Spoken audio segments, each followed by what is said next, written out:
Abra sua Bíblia em 2 Pedro, capítulo 3. Nós nós lemos até o verso 10 na semana passada, mas eu quero começar com o verso 10. Então, 2 Pedro, capítulo 3, verso 10 diz o seguinte, você está lá, amém? O dia do Senhor, porém, virá como um ladrão. Os céus desaparecerão com um grande estrondo, os elementos serão desfeitos pelo calor, e a terra e tudo que nela há será desnudada. Visto que tudo assim será desfeito, que tipo de pessoas é necessário que vocês sejam? Vivam de maneira santa, piedosa, esperando o dia de Deus e apressando a sua vinda. Naqueles dias os céus serão desfeitos pelo fogo, os elementos se derreterão pelo calor. Todavia, de acordo com a sua promessa, esperamos novos céus e nova terra, onde habita a justiça. Verso 14. Portanto, amados, enquanto esperam essas coisas, empenhem-se para serem encontrados por Ele em paz, imaculados e inculpáveis. Tenham em mente que a paciência do nosso Senhor significa salvação. Como também o nosso amado irmão Paulo escreveu a vocês com sabedoria que Deus lhe deu. Ele escreve da mesma forma em todas as suas cartas, falando nelas desses assuntos. Suas palavras contêm algumas coisas difíceis de entender, as quais os ignorantes e instáveis torcem, como também o fazem com as demais escrituras, para a própria destruição deles. Portanto, amados, sabendo disso, guardem-se para que não sejam levados pelo erro dos que não têm princípios morais, não percam a sua firmeza e caiam. Cresçam, porém, na graça e no conhecimento do nosso Senhor e Salvador Jesus Cristo. A Ele seja a glória, agora e para sempre. Amém, amém. Que o Senhor Deus nos ajude nesse tempo, a compreendermos a Tua palavra, meu Deus, e a sermos fiéis, e a aplicarmos ela no nosso coração, Pai. Em nome de Jesus. Amém, meu Deus, amém. Meus irmãos, nós terminamos hoje então, nós vamos terminar agora, essa série que nós abordamos nos últimos domingos sobre Eis que tudo se fez novo, Rafael. E basicamente começamos, e a cada domingo a gente tem falado, Diego, dessa novidade de vida. Mas o objetivo, Bruno, era a gente olhar para esse capítulo 3. E à medida que a gente vai construindo esse pensamento, era olhar para esse lugar dizendo, há uma nova realidade que aguarda toda a humanidade, mas quem vai desfrutar dela é a nova criatura. Aqueles que de fato viveram novidade de vida no Senhor Jesus. E aí, se em algum momento a gente duvidou disso, Luciano, se em algum momento a gente achava, mas espera aí, será que isso vai acontecer mesmo? A palavra de Deus, no domingo passado a gente falava que se o Senhor falou, vai acontecer. E a garantia da segunda vinda era a compreensão da voz do Senhor e do comando divino do próprio Deus na criação. A certeza de que aquele mesmo que criou toda a terra, e que veio em carne, vai voltar, e se Ele é o dono de toda a criação, Ele também pode desenvolver e reorganizar, irmã Adriana, toda essa nova criação. Então nós olhamos para o dia da segunda vinda, a partir da certeza de que o Senhor criou todas as coisas, e que Ele já veio, e que todas as suas palavras se cumprem. E a gente falou, Will, que na verdade não é que elas se cumprem no nosso tempo, mas elas se cumprem no tempo certo, porque quando a Bíblia fala, Pâmela, da paciência divina, Ele está dizendo, Deus, na sua paciência, espera que todos cheguem ao arrependimento. Então essa graça de Deus, essa oportunidade, Cícero, que nós temos hoje é de dizer, Senhor, obrigado, porque tantos ainda podem Te conhecer, tantos ainda podem aceitar o Senhor, e me ajuda a ser uma voz, porque se eu desejo a vinda, eu também preciso anunciar ela. Seria egoísmo da minha parte guardar só para mim um Deus que amou toda a terra e se entregou por todos. E a gente terminou essa palavra falando, esse mundo não é tão seguro assim. Por quê? Porque justamente no verso 10, que foi onde a gente terminou, irmã Mônica, ele conta o seguinte, aí vamos começar a partir desse lugar então. O dia do Senhor virá, e a gente tem essa certeza agora. Mas Ele vai vir de forma inesperada, como um ladrão. E aí o que vai acontecer, segundo o dizer bíblico, irmã Mônica, é que os céus desaparecerão com um grande estrondo, os elementos serão desfeitos pelo calor, e ele começa a narrar esse lugar onde, pastor Edmilson, a segunda vinda do Senhor Jesus vai estabelecer uma nova realidade, que para essa realidade surgir em novidade, ela precisa que morra, ou que a realidade atual seja desfeita. E aí o que eu quero entender então, para a gente começar a entender o texto bíblico hoje, nessa manhã, é que se o dia do Senhor virá, a gente precisa entender que dia é esse. E aí, Pedro, para a gente entender melhor esse dia do Senhor, a gente precisa começar a olhar para o Antigo Testamento, porque essa expressão não é uma expressão do Novo Testamento. Essa é a expressão onde os autores do Novo Testamento estão olhando lá para o Antigo Testamento. Então, Isaías, capítulo 13, e vários textos, aqui a gente tem mais de 20 passagens bíblicas que vão falar sobre o dia do Senhor. Eu não vou ler todas elas, irmã Sara, mas só para a gente entender, Isaías, um profeta messiânico, aquele que fala sobre Jesus tantas vezes, ainda que de forma profética. Ele diz, Isaías 13, 9, se você estiver lá: vejam, o dia do Senhor está perto, dia cruel, dia de ira e de grande furor, para devastar a terra e destruir os seus pecadores. Aí ele começa a narrar como vai ser, Priscila, esse dia do Senhor, dia cruel, dia difícil. Joel no capítulo 2 é a menção que Pedro está fazendo também, quando acontece o Pentecostes, porque vai se cumprir no dia de Pentecostes: derramarei do meu espírito sobre toda a terra. Esse mesmo capítulo, lá em Joel, também fala sobre o dia do Senhor. E aí o dia do Senhor, nos dizeres de Joel 2, verso 1, diz: toquem a trombeta em Sião, deem um alarme no seu santo monte, tremam todos os habitantes do país, pois o dia do Senhor está chegando, está próximo, é dias de treva, de escuridão, dias de nuvem, negridão. E aí ele começa de novo a narrar.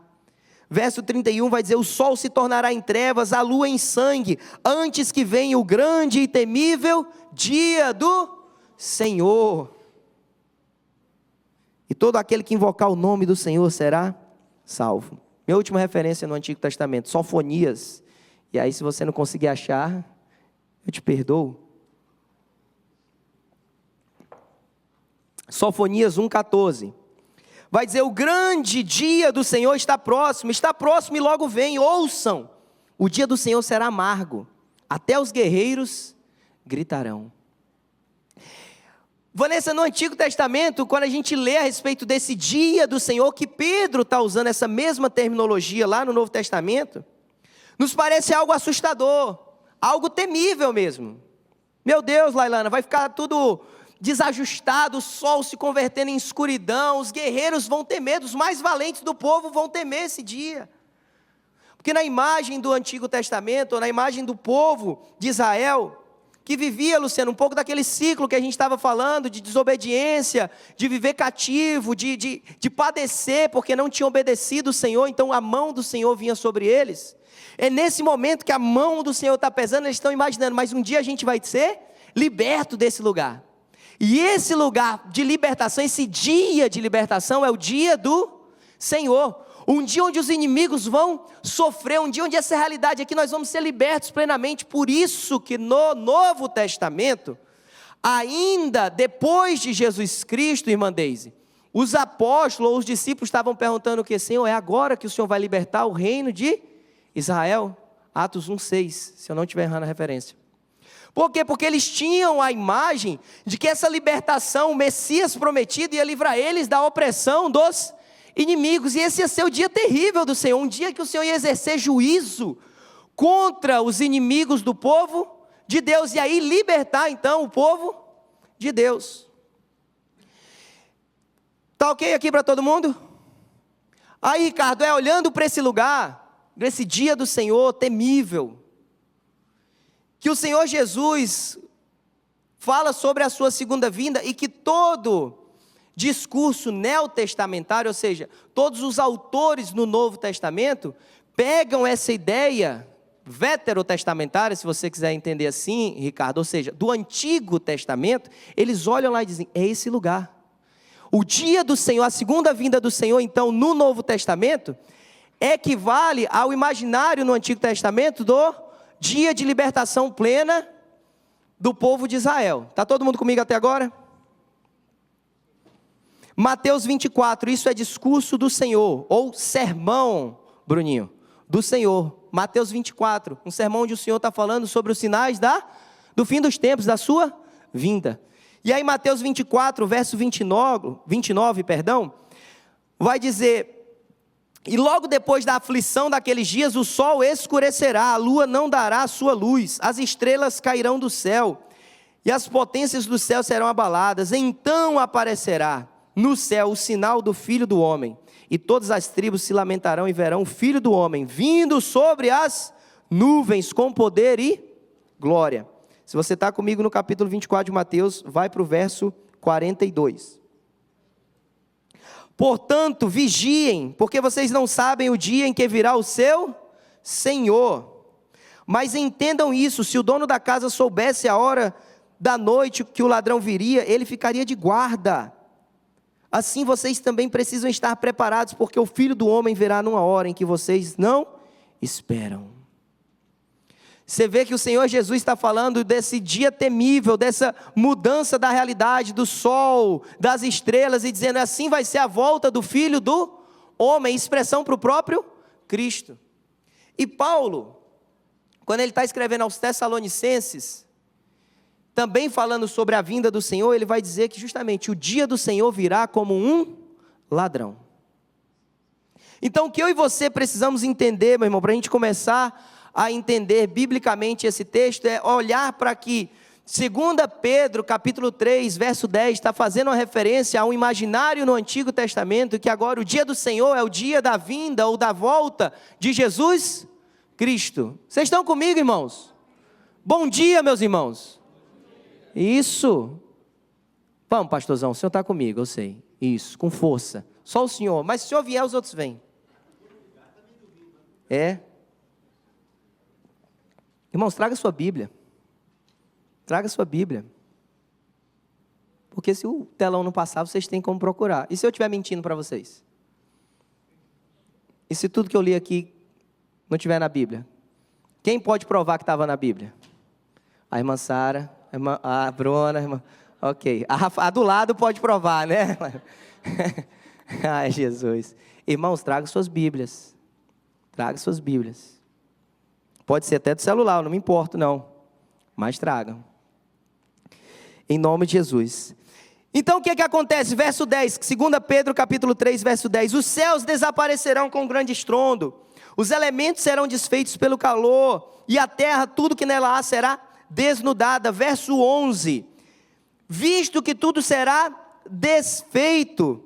Verso 12, naquele dia os céus serão desfeitos pelo fogo, e os elementos se derreterão pelo calor, pelas chamas. Há uma discussão aqui entre os comentaristas se vai ser de fato assim, sumir tudo, toda a extensão do universo e uma nova criação, ou há uma corrente que entende que na verdade, assim como foi no dilúvio, irmã Sara, há uma devastação da terra que provoca uma nova realidade. É impossível nós imaginarmos que depois daquele dilúvio a terra voltou a ser o que era antes, nem em termos de pessoa, mas nem também em termos de própria geografia, mudou toda a forma da terra. Assim também, penso eu, vai ser essa purificação, Vanessa, feita pelo fogo. O fogo consumirá tudo, de maneira que agora precisa surgir uma realidade eterna, porque novos céus e nova terra diz respeito àquilo que não vai mais ser consumido, mas vai ser plenamente eterno, porque nós vamos viver a eternidade com o Senhor. Se você acha que a gente estava indo, eu vou falar isso mais no final, morar nos céus, lá assim, imaginando que as nossas almas, a gente ia ser aquelas alminhas voando, não é sobre isso. A Bíblia fala que nós vamos receber um corpo glorificado, e nós vamos reinar com o Senhor aonde? Nos novos céus e na nova terra, nessa nova realidade preparada do Senhor para a sua nova criatura. Todo aquele que é nova criatura vai viver a nova realidade, nos novos céus e na nova terra. Então, esse dia, Diego, temível, podia ser um dia assustador. Assustador para quem? Para os inimigos. Porque para o povo de Deus era o dia de quê? Da libertação. Então quando a gente olha essa realidade, meu Deus, fogo, os elementos vão ser consumidos, vai ser tudo desfeito. Jesus amado, eu não quero estar nem aqui para ver isso. Descansa o coração. Se você entregou sua vida para o Senhor Jesus, você tem eternidade em você. É o dia da sua libertação plena. É um dia desejado para nós. E nós somos aqueles que dizem, Maranata, vem Senhor Jesus. Não, mas e o fogo? E a terra? Está tranquilo, a conta está paga. Nós precisamos tomar posse dessa realidade, meus irmãos, e viver a partir dessa consciência. Paulo, escrevendo em 2 Timóteo, ele vai dizer, desde agora a coroa da justiça me está guardada. Ele diz, não somente a mim, mas para todos aqueles que amam a sua vinda. Nós precisamos ter isso, amém, pastor Edmilson? Dizendo, está tranquilo, a minha coroa está guardada, mas não somente para mim, porque eu não sou exclusivo nesse lugar, para toda a igreja do Senhor que de fato ama o Senhor e deseja e ama a sua vinda. É um lugar de alegria. Minha pergunta então para nós nesse começo de palavra é, o que esse dia significa para nós? Quando a gente pensa no dia do Senhor, quando a gente pensa nesse dia que o dia virá como um ladrão, os céus desaparecerão, um grande estrondo, os elementos serão desfeitos. Quando a gente olha essa narrativa, o que vem no nosso coração? Paz ou angústia? Medo ou alegria? Tranquilidade ou inquietação? Como nós nos deparamos com o dia do Senhor, nós precisamos tomar posse da salvação, nós precisamos entregar a vida para o Senhor Jesus. Se nós somos salvos, se nós entregamos a vida para o Senhor Jesus, se de fato vivemos essa novidade de vida, estamos selados com o Espírito Santo, nós vamos nos alegrar com esse dia. Se nós não estamos, coitados de nós, ainda há tempo. Lembra que a paciência do Senhor é uma espera amorosa para que nós cheguemos ao arrependimento. E aí então a pergunta que fica, não apenas minha, mas do próprio texto bíblico, verso 11, visto que tudo será desfeito, considerando que essa realidade vai passar, que um dia a sua casa vai ser consumida, que o seu carro vai queimar, só no dia do Senhor, meu irmão, não estou desejando mal para os irmãos não, misericórdia. Não vou voltar próximo domingo, o pastor saiu de lá dizendo que meu carro ia pegar fogo. Considerando que as roupas vão pegar fogo. Considerando que tudo que talvez eu e você nos esforçamos tanto, honestamente, mas a questão é que é temporal. Considerando que tudo isso vai passar, a pergunta do texto bíblico para nós é, que tipo de pessoas é necessário que vocês sejam? Verso 11, marque esse texto na tua Bíblia. 2 Pedro, capítulo 3, verso 11, visto que tudo isso vai ser desfeito, que tipo de pessoas é necessário que vocês sejam? E é maravilhoso quando a gente começa a pensar nisso, porque, Valesquinha, não é assim, o que vocês precisam fazer? Muito embora ele vai falar o que a gente tem que fazer, mas é quem vocês precisam ser. Porque é preciso que a gente tenha novidade de vida no Senhor. Na nossa agora natureza agora é o Senhor em nós. Que pessoas nós precisamos ser. E por isso que o Senhor Jesus falou para Nicodemos, é necessário que vocês nasçam de novo. Não se espante se eu tiver que falar isso para vocês, é necessário que vocês nasçam de novo. Que tipo de pessoas é necessário que sejamos? Ele traz a resposta. Ele diz, aqueles que experimentam novidade de vida, vivem de maneira, alguém está comigo, meu irmão? Santa, vivem de maneira santa, e o que mais? Santa e piedosa. Aqui já, se não for o Senhor, esquece, a gente não chega nesse lugar. Quem aqui pode viver de maneira santa por si mesmo? Quem aqui pode bater no peito e dizer assim, não, por mim mesmo eu sou santo? Não, pelas obras que eu pratico. Você vai se sustentar nas suas obras? Não te tornam santos. Só o sangue de Cristo, só a pessoa de Jesus Cristo pode nos fazer santos como Ele é. E através dessa bênção que é a salvação, nós iniciamos um processo chamado de santificação. Aquele que justificou também os santificou. Aquele que santificou também glorificou. A obra de Cristo na nossa vida, ela é completa. Que é necessário que vocês vivam de maneira santa, ou seja, a conduta de vocês deve ser santa, deve glorificar a Deus. E quando ele fala de piedosa, ele está falando de uma vida que agrada a Deus, marcada por uma devoção e um temor ao Senhor, um amor ao Senhor, dizendo, sejam piedosos, não no sentido de façam atos de piedade, mas tenham devoção a Deus, vivam com o coração ardendo, é como se ele estivesse dizendo, esse viver santo é a conduta vista e analisada pelos outros, e a piedade é você e Deus. Ou seja, no seu relacionamento horizontal e vertical, vivam de maneira santa.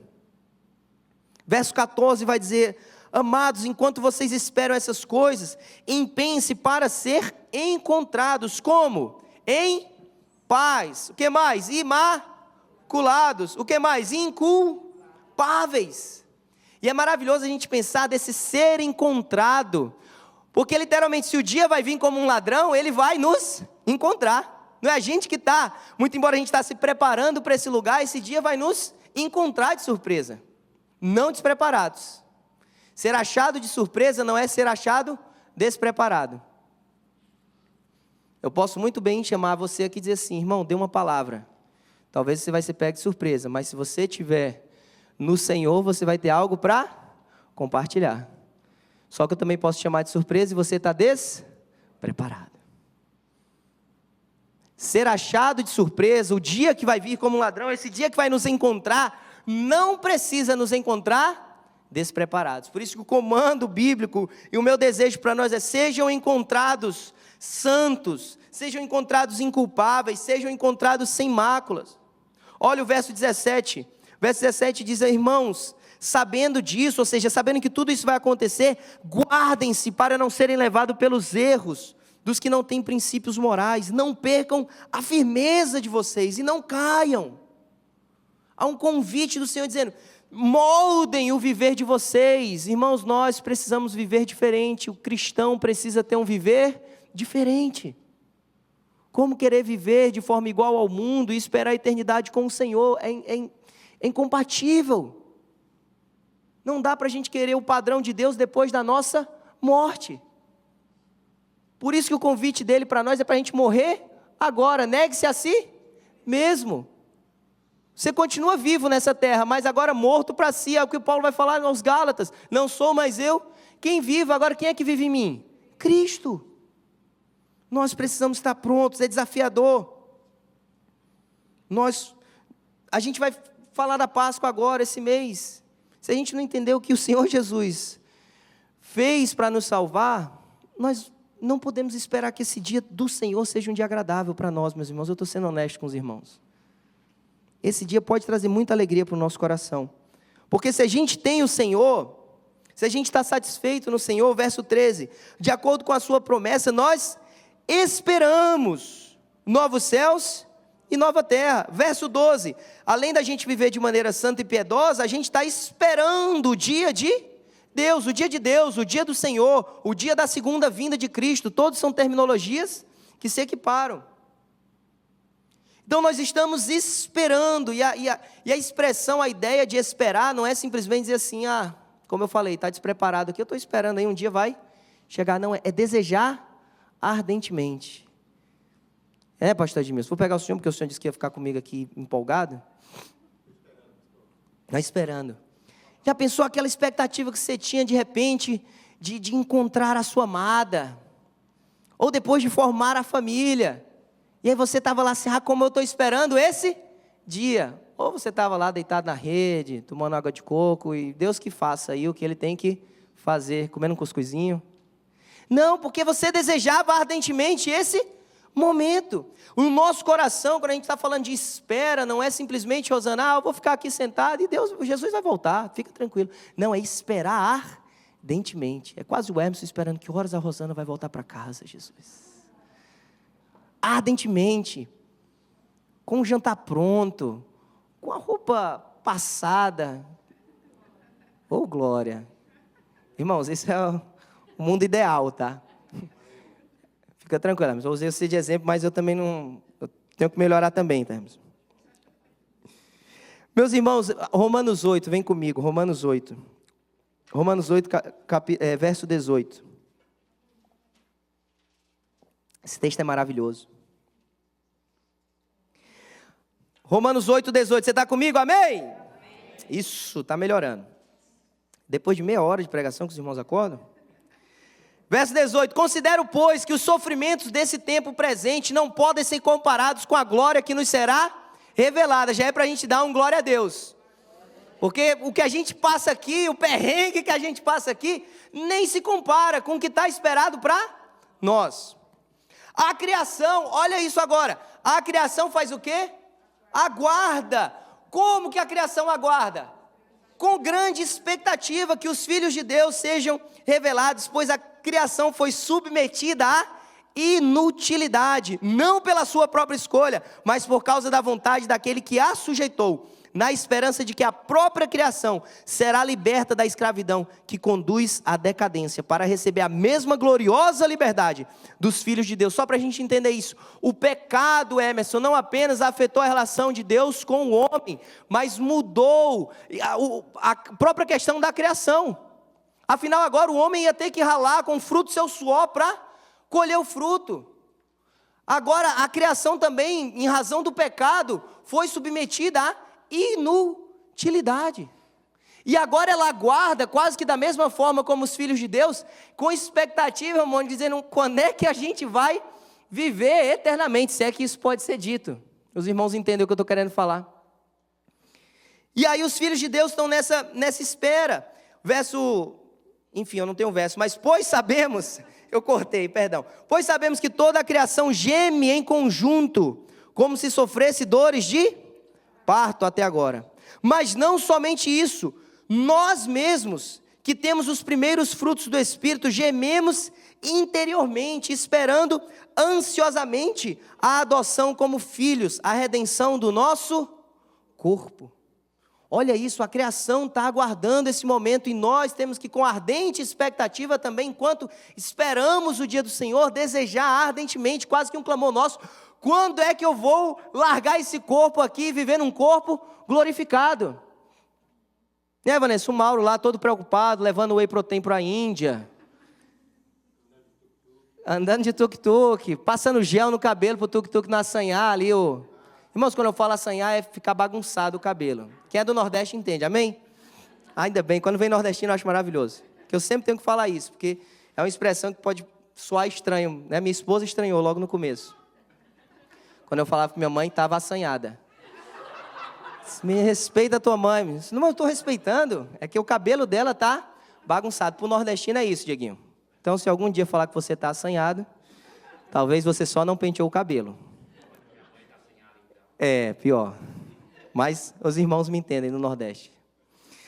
Mas, irmãos, nós precisamos aguardar esse dia com expectativa. Hoje a gente falava um pouquinho na classe sobre nós somos peregrinos aqui nesse lugar. Ou seja, a gente está aqui de passagem.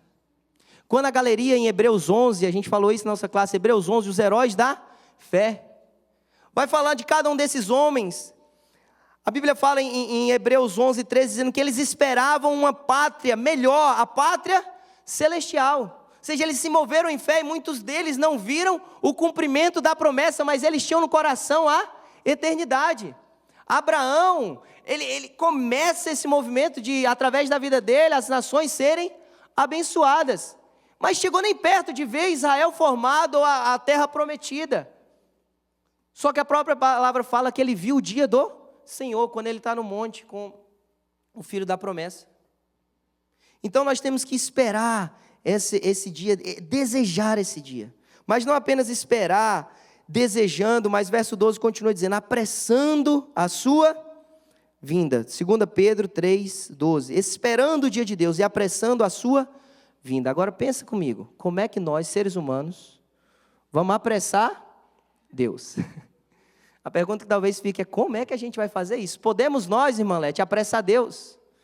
Né? Já pensou como o meu Nordeste também, a gente... meu amor, você estava ali atrás e eu falando de você, não tinha lhe visto. Te amo. Como no meu Nordeste a gente fala, havia. Né? Já ensinei o Eibe a falar havia. Que é o quê? Apressa. Né? Bora. Já pensou a gente chegar para Deus e dizer: havia, Deus?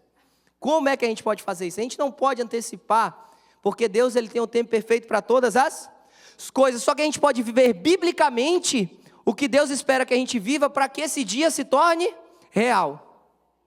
Orando.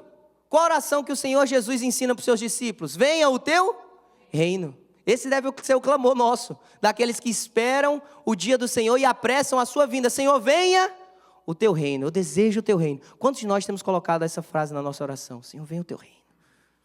Porque isso ajuda a gente a moldar as nossas orações. Não é venha a bênção, é venha o reino. Mas não só isso, obedecendo. Havia um pensamento entre os rabinos, ou seja, entre os judeus, de que se por um dia o povo de Deus obedecesse a Deus na risca, o Messias voltava naquele dia. Mas nós somos chamados a viver esse viver santo em obediência. Por último, pregando. A palavra de Deus em Mateus 24:14 vai dizer que o evangelho do reino será pregado por todo mundo, então virá o fim. O evangelho do reino será, Mateus 24:14, o evangelho do reino será pregado como testemunha a todas as nações, então virá o fim.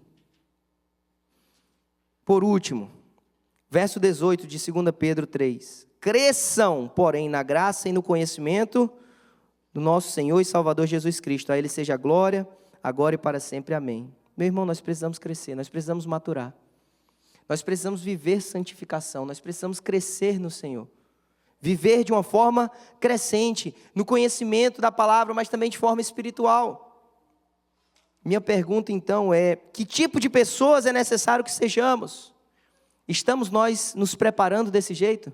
Em santidade, em piedade, em crescimento, em firmeza, em paz, em sermos imaculados através do sangue de Jesus?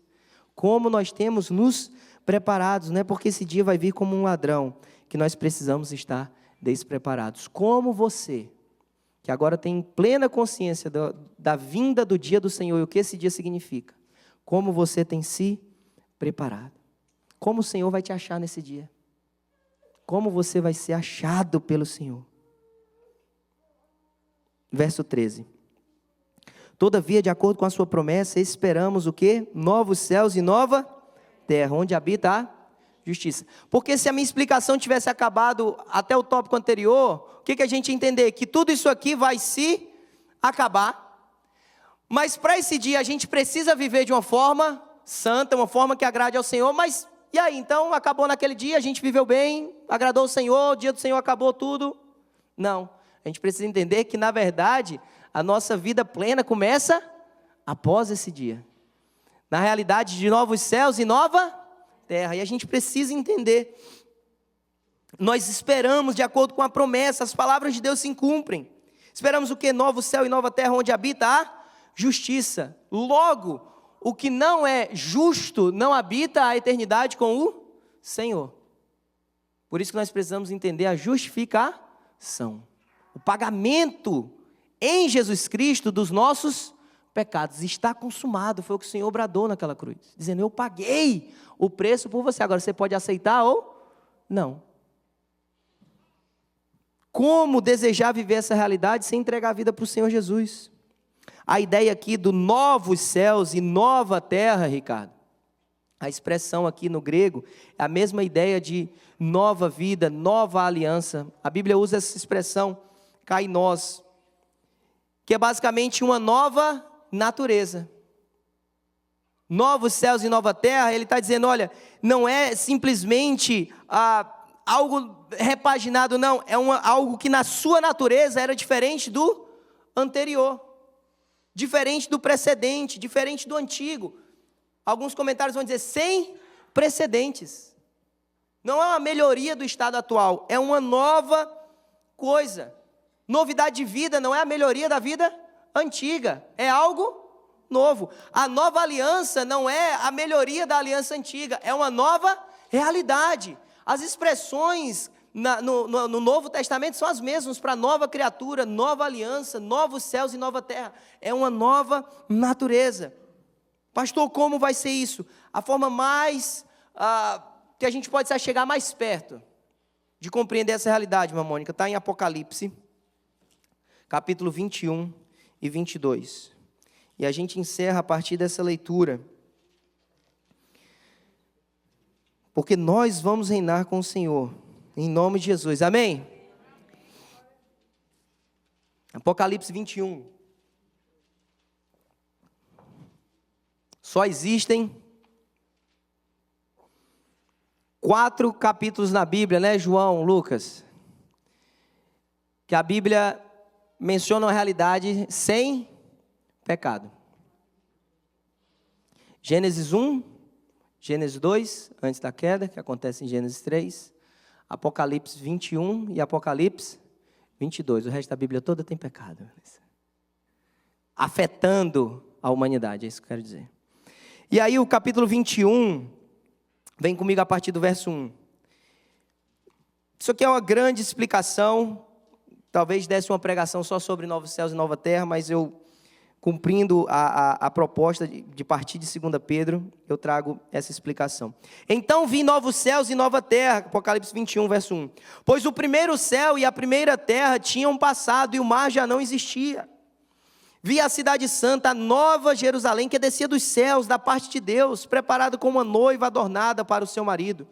Ouvi uma forte voz que vinha do trono e dizia: agora o tabernáculo de Deus está com os homens, com os quais ele viverá. Eles serão os seus povos, o próprio Deus estará com eles e será o seu Deus. Ele enxugará dos olhos toda lágrima, aleluia. Não haverá mais morte, glória a Deus, nem tristeza, amém, nem choro, nem dor, pois a antiga ordem já passou. Aquele que estava sentado no trono disse: estou fazendo novas todas as coisas. E acrescentou: escreva isso, pois essas palavras são verdadeiras e dignas de confiança. Vai para o verso 23 comigo. A cidade não precisa de sol nem de lua para brilharem sobre ela, pois a glória de Deus a ilumina e o Cordeiro é a sua candeia. As nações andarão em sua luz, os reis da terra lhe trarão a sua glória. Suas portas jamais se fecharão de dia, pois ali não haverá noite. A glória e a honra das nações lhe será trazida. Nela jamais entrará algo impuro, nem que pratique o que é vergonhoso ou enganoso, mas unicamente aqueles cujos nomes estão escritos no livro da vida do Cordeiro. Capítulo 22, vou ler 2 versos.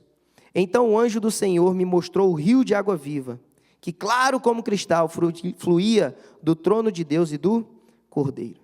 E no meio da rua principal da cidade, de cada lado do rio, estava o quê? A árvore da vida, que frutifica 12 vezes por ano, uma por mês. As folhas das árvores servem para a cura das nações. Meus irmãos, se você ler capítulo 21 e 22 de Apocalipse, você vai começar a ter uma alegria no seu coração, dizendo: eu quero experimentar isso. Diz que as ruas são como de ouro, existem as portas da cidade, as 12 portas. Ele começa a narrar como é essa nova realidade de novos céus e nova terra, da nova Jerusalém. A presença de Deus, o tabernáculo do Senhor agora está no meio dos homens. Que maravilha, meus irmãos. Que maravilha, nós queremos viver essa nova realidade, novos céus e nova terra. Quando a gente lê isso aqui, a gente não consegue pensar que a gente vai estar flutuando em alma nos céus. Não, a gente vai estar vivo com o Senhor por toda a eternidade. É isso que nós queremos. E para viver isso, o que nós precisamos fazer? Nascer de novo. Meu convite para você, através de toda essa série, é simplesmente essa pergunta: esse eis que tudo se fez novo, já se cumpriu na sua vida? Porque só existe um lugar que a destruição não pode alcançar, e é a nova criação. E nova criação, eu falo aqui sobre nova criatura e sobre a nova realidade da criação. A destruição não pode te alcançar. Se você Se você entregou sua vida para Jesus, a palavra de Deus diz que a gente não vai sofrer a segunda morte. Por que perder essa oportunidade? Em que você tem baseado essa sua certeza de que você é salvo? É em Jesus? Ou é na tradição? Ou é em vir à igreja? Ou é nas suas obras? Ou é em qualquer outro fator? Entregue a sua vida para Jesus. O alerta está feito. Se você está sentado aqui, nessa manhã, você não pode dizer que um dia você não ouviu, que o Senhor vai voltar, que o dia do Senhor vai chegar, e que há uma nova realidade esperando para aqueles que entregaram a vida para Jesus. Novos céus e nova terra. A nós, a igreja do Senhor, se você já entregou sua vida para o Senhor Jesus, meu convite para você é: viva de modo digno, como alguém que espera ardentemente esse dia chegar na sua vida. Obrigado por ter acompanhado essa mensagem até o final. Se ela te edificou, nos deixa saber aqui através dos comentários, ou encaminha essa mensagem para outras pessoas, para que elas também possam ser edificadas em nome de Jesus. E nós temos um pedido a te fazer: se inscreve aqui no nosso canal, vai lá agora e se inscreve aqui no nosso canal, ativa o sininho das notificações, assim você sempre será informado quando a gente subir algum conteúdo aqui de pregação da palavra de Deus. Nosso desejo, nossa oração é sermos canal de bênção na tua vida. Que Deus te abençoe, em nome de Jesus.